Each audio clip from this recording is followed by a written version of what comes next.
Novels T V YouTube channel پر آپ سب کو خوش آمدید کہتی ہوں۔ چینل کو سبسکرائب کر کے بیل آئیکن کلک کر لیں تاکہ تمام نئی ایپیسوڈ پر وقت ملتی رہیں۔ آج میں ناول سزائے عشق کی قسط نمبر 4 لے کے آئی ہوں۔ اشنال، اشنال، یہ کیا کر دیا تم نے؟ اف، پاگل لڑکی، تم ہر کام ہی غلط کرتی ہو۔ وہ اس کا چہرہ تھپتھپاتے تیش کے عالم میں بولا۔ اس کا خون بہتا جا رہا تھا۔ وہ اسے اپنے باہوں میں اٹھاتا اپنے کمرے کی طرف بڑھا۔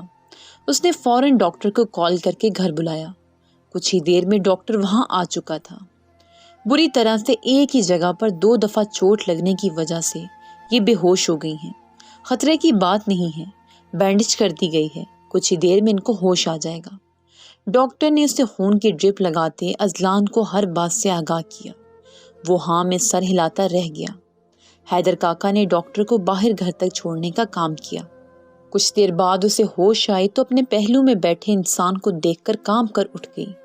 میں کچھ نہیں کرتا تمہیں، تمہارا ہونے والا شوہر ہوں۔ یوں ہی ڈرتی رہو گی تو بات آگے کیسے بڑھے گی؟ وہ مسرور کن لہجے میں بولتا اشنال کے دل کی دھڑکنیں بڑھا گیا۔ ہونے والی ہوں، ہوئی تو نہیں نا؟ وہ زہر آلود لہجے میں بولی۔ ہاں ہو جاؤ گی، 8:30 ہو گئے ہیں، آدھا گھنٹہ ہے تمہارے پاس، اٹھو اور جا کر تیار ہو جاؤ، سب کچھ تیار ہے۔ اذلان اشنال پر سے چادر کھینچتا اسے حکم دیتے ہوئے بولا۔ اشنال اذلان کے سمل پر بے دردی سے آنسو رگڑ کر رہ گئی۔ حرم، مجھے آفس میں پرنسپل بلا رہے ہیں، میں ان کی بات سن کر آتی ہوں۔ حرین حرم کو اپنی طرف آتے دیکھ کر بولی۔ کب بلایا؟ ابھی تھوڑی دیر پہلے۔ میں چلوں؟ حرم کے دل میں جیسے کسی خوف نے سر اٹھایا۔ اوہو، آپ کو تھوڑی بلایا ہے، مجھے بلایا ہے، میں ابھی ان کی بات سن کر آ جاؤں گی، آپ پریشان نہ ہوں۔ حرین حرم کو تسلی دیتے ہوئے بولی۔ دھیان سے جانا اور جلدی واپس آؤ، میری آنکھیں ہر وقت تمہیں اپنے سامنے دیکھنا چاہتی ہیں۔ وہ اسے پیار سے بولتا ہوا جانے کا اشارہ کر چکا تھا۔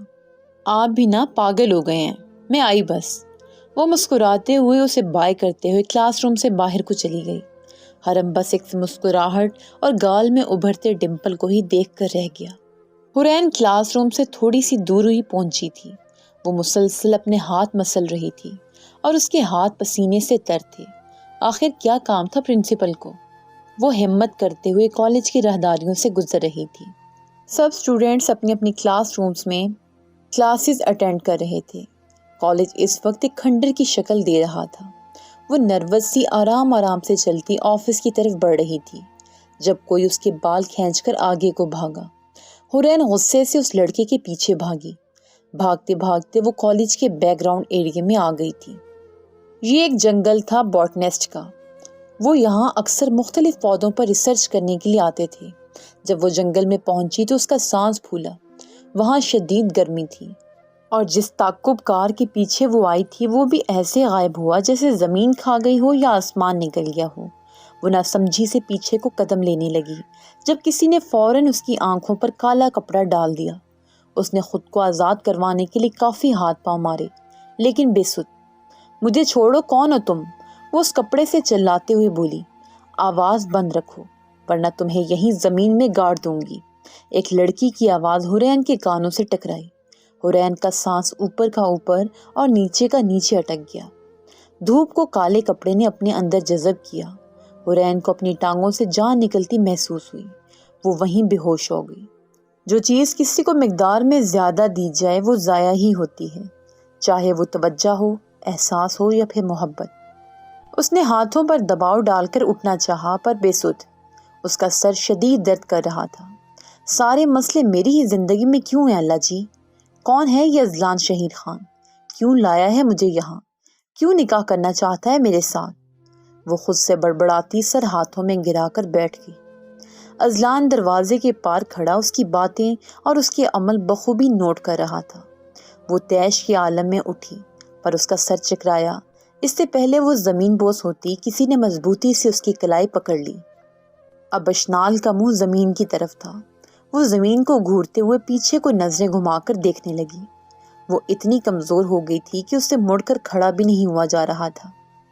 اذلان نے اس کا ہاتھ یوں ہی تھامے رکھا۔ وہ آڑی کھڑی کبھی زمین کو کبھی اذلان کے چہرے کو گھور رہی تھی۔ چہرے کی اطراف پھیلی لٹیں آنسوؤں سے بھیگ چکی تھیں۔ اٹھو، میں کیا یہاں تمہیں پکڑ کر کھڑا رہوں گا؟ وہ اس کی طرف دیکھتا غصے سے بولا۔ مجھ سے نہیں کھڑا ہوا جا رہا۔ وہ بے بسی کے عالم میں بولتی اس کی طرف امید سے دیکھنے لگی۔ اذلان نے بے یقینی سے ایک آئی برو چکاتے ہوئے اسے دیکھا اور جھٹکے سے اس کا ہاتھ پکڑے اسے پیچھے کی جانب کھینچا۔ وہ جو اذلان کے چٹان جیسے سینے سے ٹکرانے والی تھی، اذلان کے اس سے پیچھے ہٹنے پر سیدھا بیڈ کے پلنگ پر جا گری۔ اشنال کی آنکھوں سے آنسو بہہ کر بیڈ کے پلنگ میں جذب ہوئے۔ اب اٹھو یہاں سے، مردوں کی طرح لیٹ کر ماتم کرتی رہو گی؟ اٹھ کر تیار ہو جاؤ، ٹائم کم ہے، یا اب کپڑے بھی پہناؤں تمہیں؟ جب سے آئی ہو ایک کام بھی ڈھنگ سے نہیں کیا تم نے۔ کام تو کیا، اپنے پیروں پر چل بھی نہیں پا رہی۔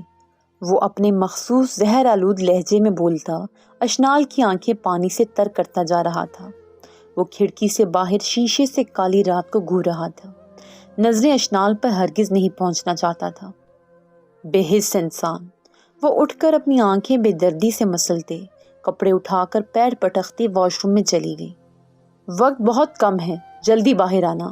خود کو نقصان پہنچانے کی کوشش کی یا تمہارے جسم پر میری سوا دی گئی؟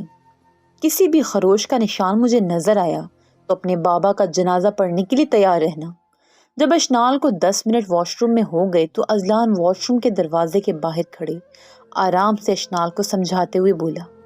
اذلان کے لیے یہ بات بہت عام سی تھی، پر اندر کھڑی اشنال کے دل کی دھڑکنیں بے ترتیب ہوئی تھیں۔ اذلان اپنی بات مکمل کرتے روم سے باہر جانے ہی والا تھا جب واش روم کا دروازہ کھلنے کی آواز پر اس کے قدم رکے اور بے ساختہ ہی اس نے پلٹ کر اشنال کو دیکھا۔ مہرون کامدار لہنگے اور کرتی میں اس کی پتلی کمر بالکل واضح تھی۔ اس نے خود کو کور نہیں کر رکھا تھا۔ بغیر دوپٹے کے وہ باہر آئی اور جلدی سے اپنے لہنگے کے ساتھ کا دوپٹہ ڈھونڈنے لگی، جب کسی نے پیچھے سے اس کے سر پر لہنگے کے ساتھ کا دوپٹہ رکھا۔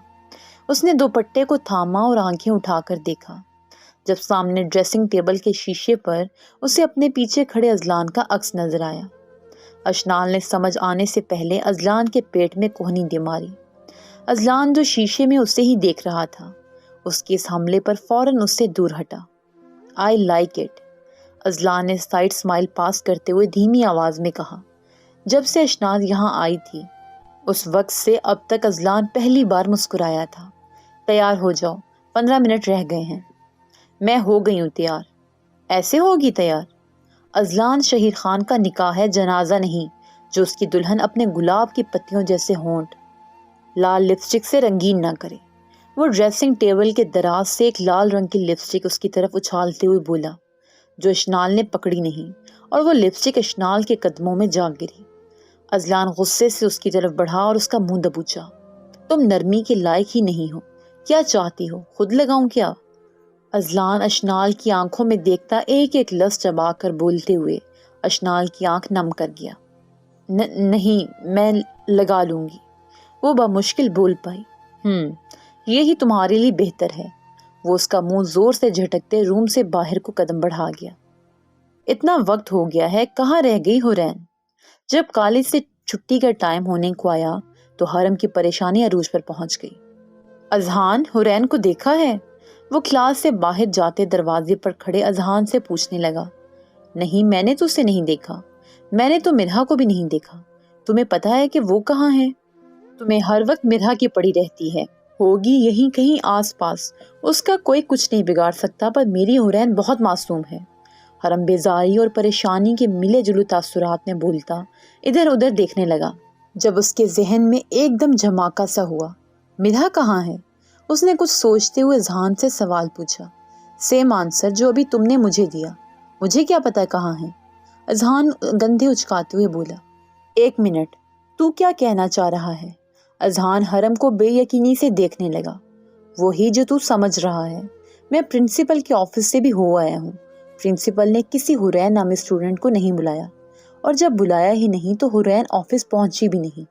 حرم نے اپنا سر پکڑتے ہوئے کہا، نہیں، مرہا اتنا نہیں گر سکتی۔ اذہان کو جھٹکا سا لگا، اس نے خود کو کہتے سنا، اس وقت وہ کیسی ہے کیسی نہیں، کتنی گری ہے یا کتنی نہیں، یہ ڈسکس کرنے کا وقت نہیں ہے، ہمیں حورین کو ڈھونڈنا ہے، چل۔ حرم پریشانی کے عالم میں اذہان کے کندھے پر تھپکی دیتے ہال میں بھاگا۔ اذہان نے بھی خود کو حرم کے پیچھے بھاگتے ہوئے پایا۔ تم جو اتنے ظلم کر رہے ہو مجھ پر، اللہ سے اپنے بندوں پر ہوئے ظلم نہیں چھپتے۔ میں جو خاموش ہوں تو صرف اسی امید پر، الفاظ ہر دل کو موم کرنے کی طاقت نہیں رکھتے۔ تم تیار؟ اذلان کمرے میں داخل ہوا اور اس کی بات ادھوری ہی رہ گئی جب اس نے سامنے کھڑی سراپا پری کو مکمل تیار ہوتے دیکھا۔ جی میں ہو گئی تیار، کچھ کمی تو نہیں رہ گئی؟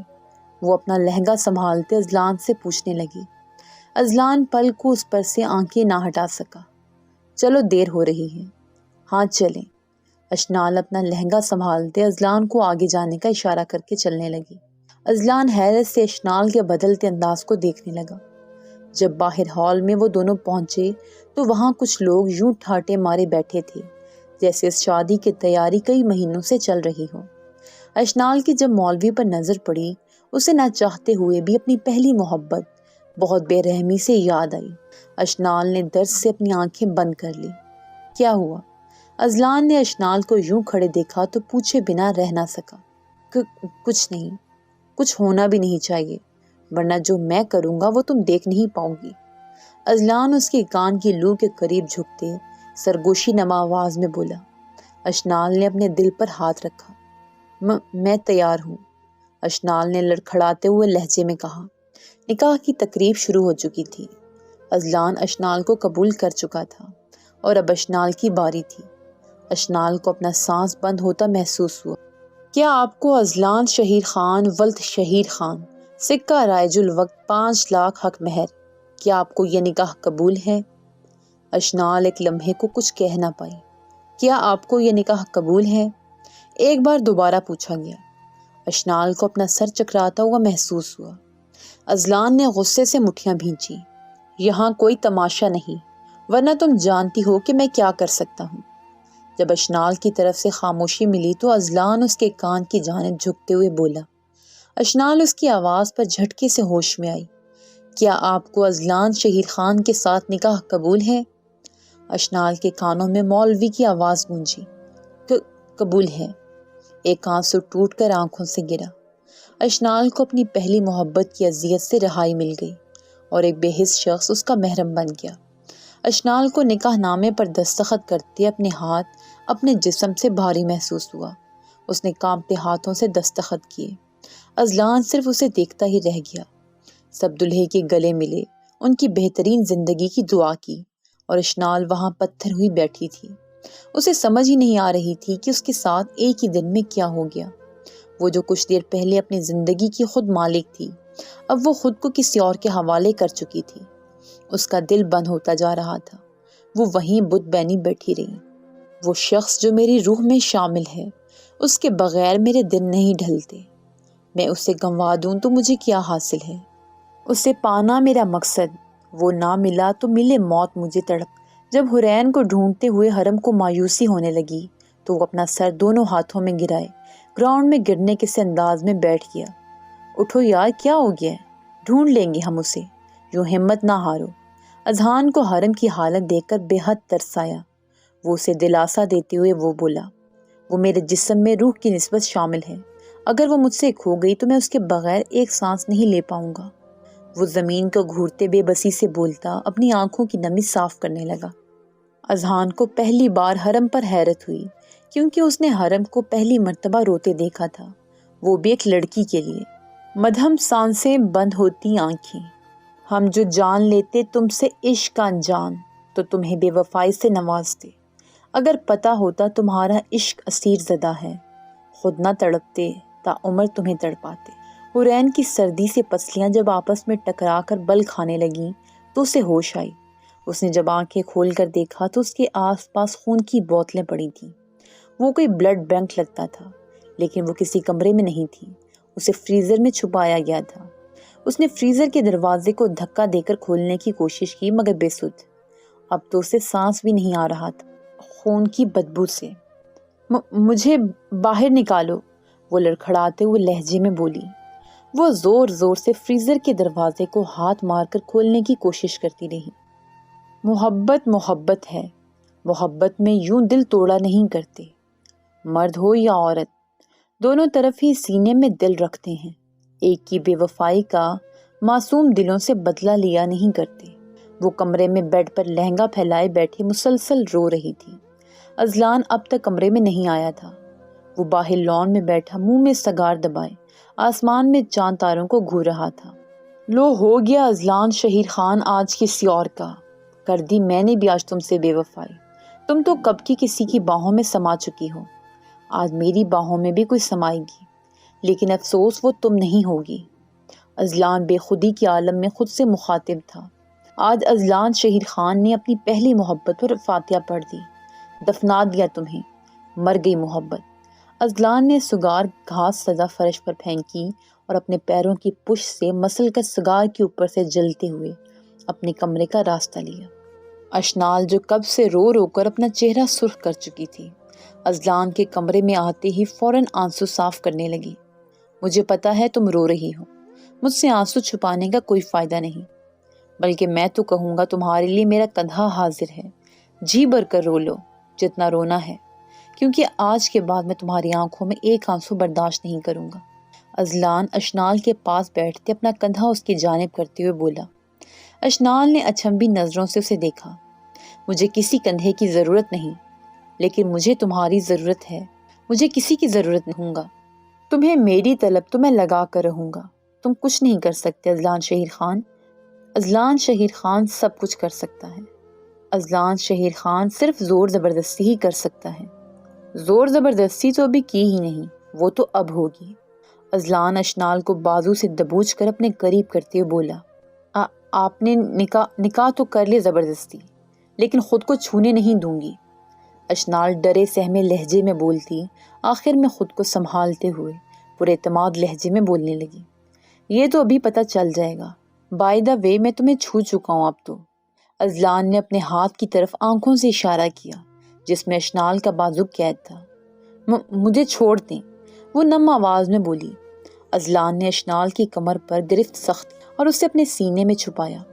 میری باہوں میں سماؤ اشنال، تاکہ مجھے میری اذیت بھری محبت سے رہائی ملے، میرے دل کو قرار بخشو کہ کئی سالوں سے میرے دل میں جلتی آگ بجھے، میری روح کو راحت دو اشنال کہ میری بے چینی سکون میں بدلے۔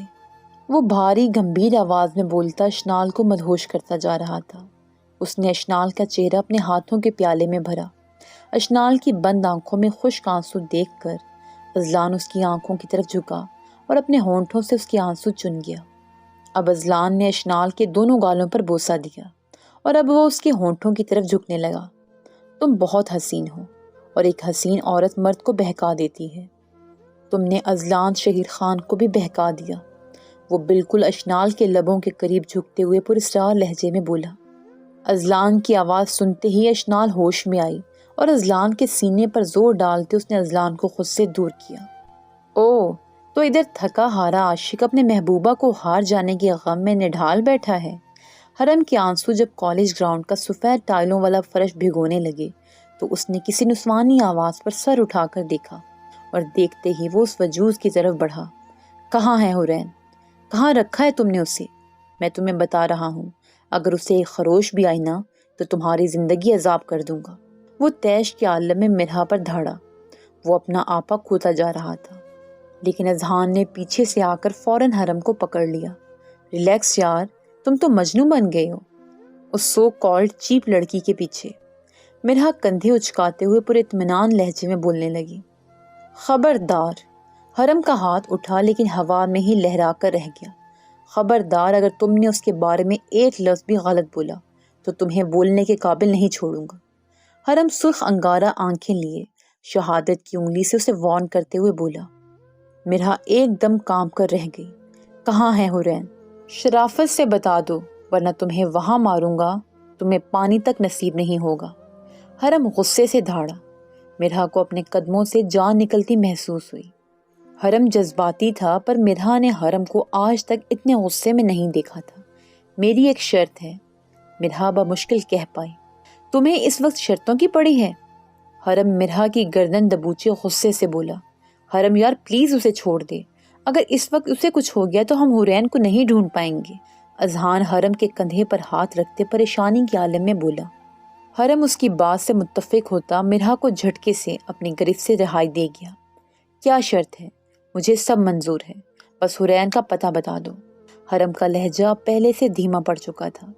میں اسے آزاد کر دوں گی، لیکن میرے اسے آزاد کرنے کے ساتھ ساتھ تمہیں بھی اسے آزاد کرنا ہوگا۔